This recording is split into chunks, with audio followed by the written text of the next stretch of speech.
todos. A gestora de estacionamentos Índigo Brasil está ampliando sua operação em aeroportos brasileiros e chegando a mais 5 deles.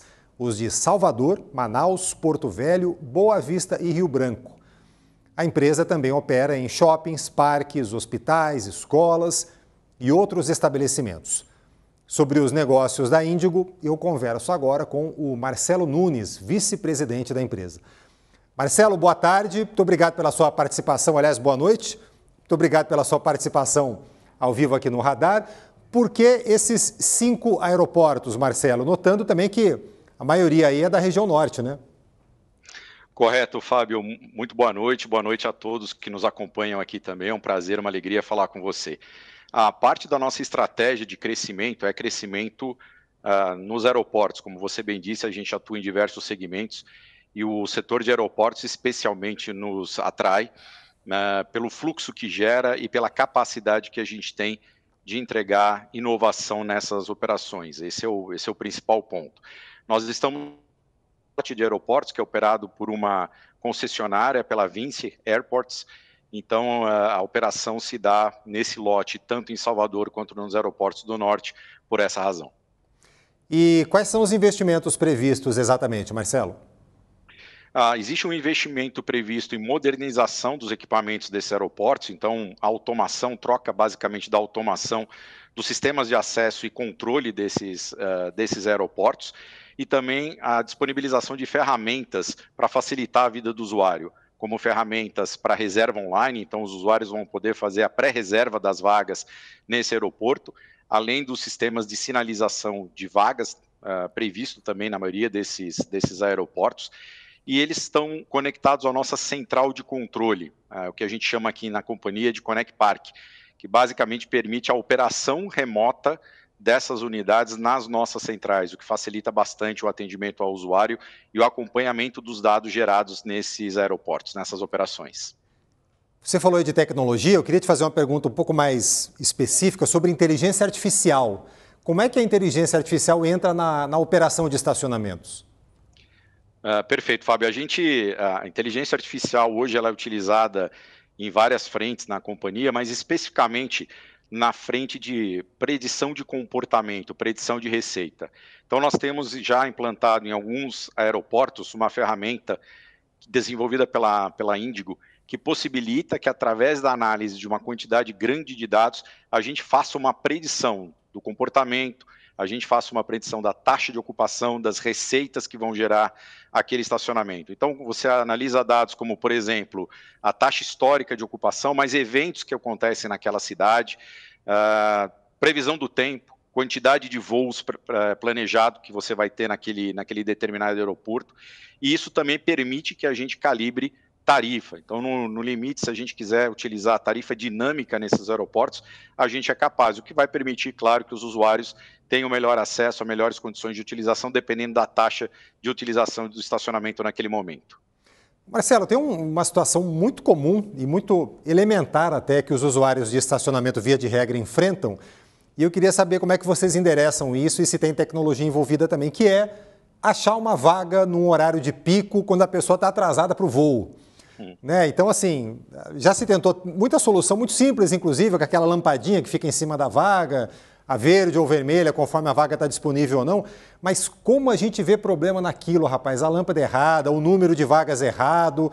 Como resolver isso? Como é que vocês lidam com um problema que é tão elementar para quem usa estacionamento? A primeira coisa, Fábio, essa solução que você disse, ela é operada em diversos estacionamentos, em diversas operações que nós temos, e ela é muito eficiente quando, como você disse, ela opera bem. Existem diversas tecnologias, eu não vou entrar aqui em detalhes, mas basicamente é fazer com que o sistema funcione bem. Mas essa é apenas uma das informações. O que a gente consegue com esse sistema também é informar o usuário através de aplicativo qual vaga está disponível, por exemplo, se você vai num aeroporto, e o aeroporto tem diversos bolsões de estacionamento, onde você pode encontrar mais vagas disponíveis naquele aeroporto, então se é no estacionamento A ou no estacionamento B. Então esse sistema ele precisa funcionar muito bem, você pode acessar as vagas disponíveis através do aplicativo, mas também você consegue fazer isso através da reserva. Se você faz uma pré-reserva de vaga, num determinado bolsão de estacionamento, você vai garantir que ao chegar nesse bolsão, a sua vaga está lá. Você reserva antes, você diz o horário que você vai chegar e o horário que você vai sair e a sua vaga está reservada. Então, como você vê, são diversas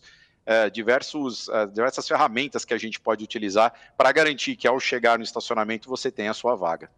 Marcelo, e os estacionamentos de um aeroporto, por exemplo, são uma amostra muito representativa de quem frequenta aquele aeroporto, né?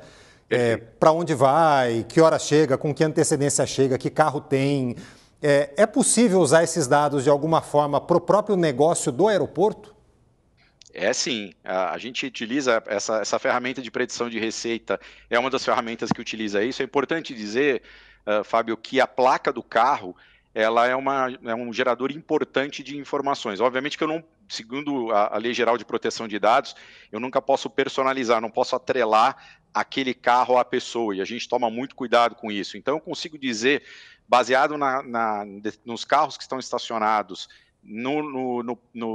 naquela operação, naquele estacionamento, naquele momento, qual é o perfil de usuário. Então eu crio a persona.